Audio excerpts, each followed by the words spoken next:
You bite down, and nothing gives. The meat is cold and tough and stubborn against your teeth. Your jaw aches before you have swallowed a single mouthful. And this is only breakfast. For almost every animal on Earth, this is simply what eating is. A slow, grinding, exhausting chore that swallows up the day. But for you, the human reading this, it is not. And the reason why is one of the strangest accidents in the history of life. So let us ask a dangerous question. What if your ancestors had never tamed fire, not delayed it, not discovered it late, never?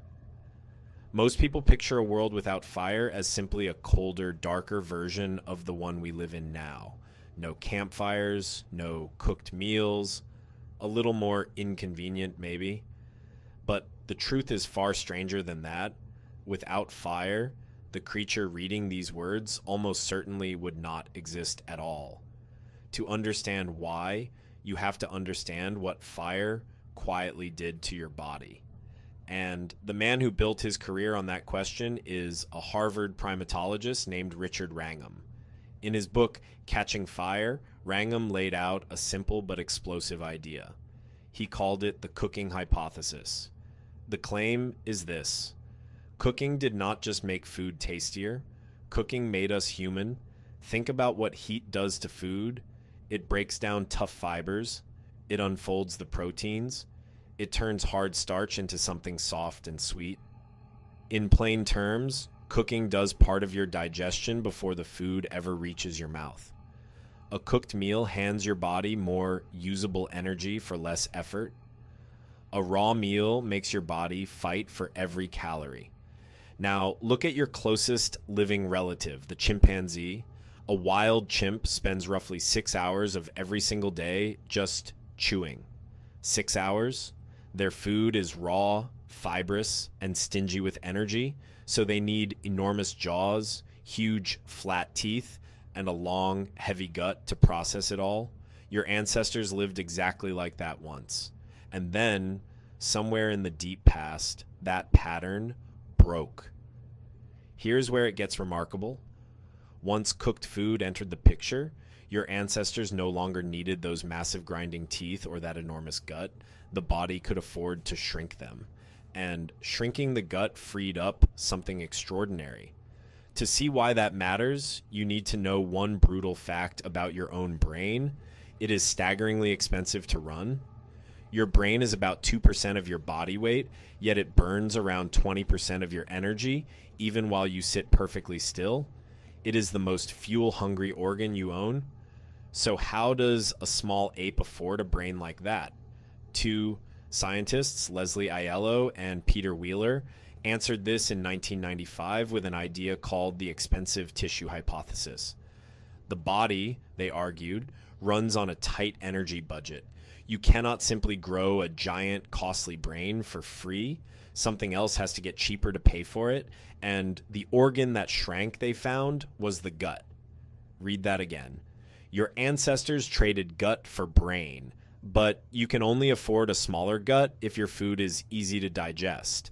And the thing that made food easy to digest on a daily, reliable basis was fire. Cooking is the bridge. It is the energy subsidy that paid for the most powerful organ in the known universe.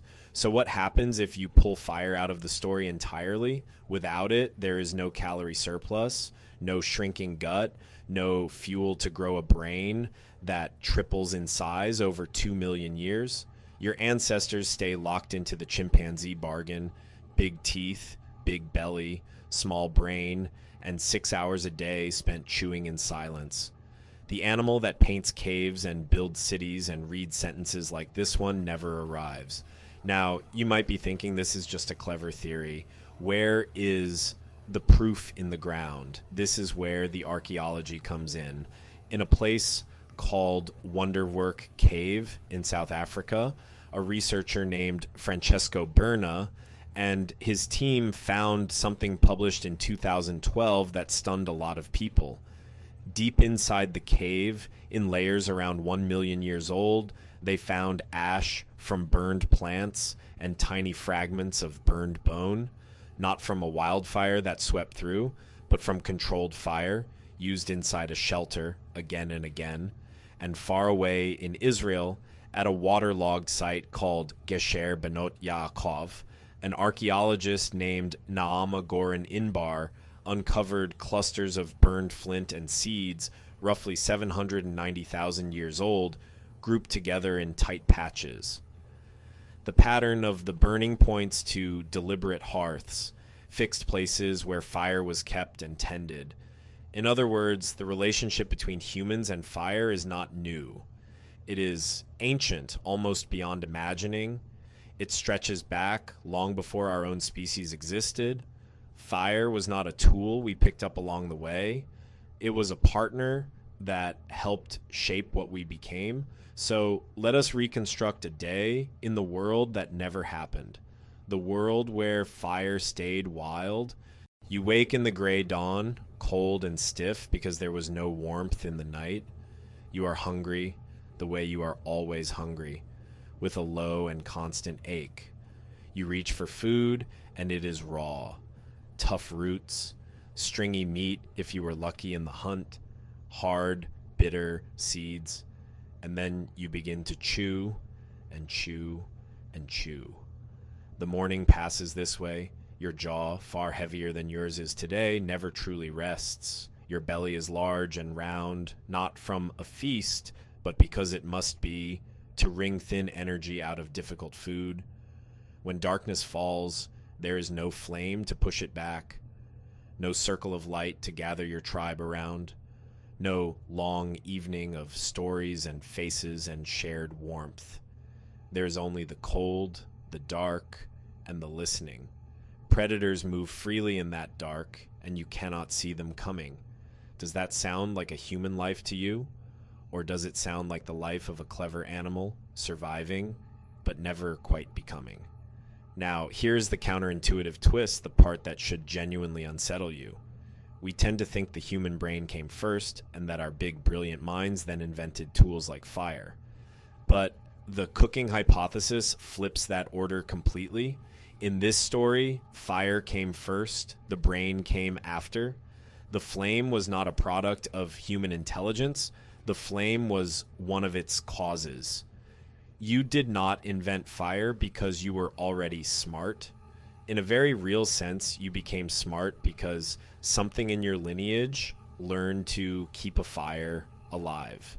And there is one more piece of evidence, and this one comes not from the ancient past, but from the present day. In the late 1990s, a researcher named Corinna Kubnik studied a group of modern people in Germany who ate a strict raw food diet by choice. These were not starving people. They had grocery stores, abundant food, and all the time in the world to eat. And yet, many of them lost dangerous amounts of weight. A striking number of the women stopped menstruating altogether, a clear sign that their bodies were running short on energy. With every modern advantage available, raw food alone still struggled to power the human body. Now imagine that, but as your entire existence, for hundreds of thousands of years. The body simply was not built to thrive on raw food anymore. Fire reshaped us so thoroughly that we can no longer easily go back. So sit for a moment with what fire truly is. It is not just the thing that warms your hands or cooks your dinner. It is the silent engine underneath your entire species. It bought your enormous brain. It gave your ancestors their nights and turned the terrifying dark into a place of stories and closeness instead of fear. It pulled humanity out of the long, grinding chewing of the animal world and handed it time to think, time to make, time to wonder what if. And here's the modern mirror. Tonight you may sit in a kitchen with a stove, or under an electric light, or beside a glowing screen that is, at its root, just another way we have learned to bend energy to our will. The flame has changed its shape 1,000 times, but you are still, at the deepest level, a creature shaped by it. Every soft meal you eat, every easy thought you think, every evening you do not spend in fear of the dark, all of it traces back to the moment a distant ancestor refused to let a fire go out. So the next time you bite down and the food simply gives, soft and warm and easy, remember what that small mercy really is. It is the oldest gift your ancestors ever gave you, and it is the reason you are here at all.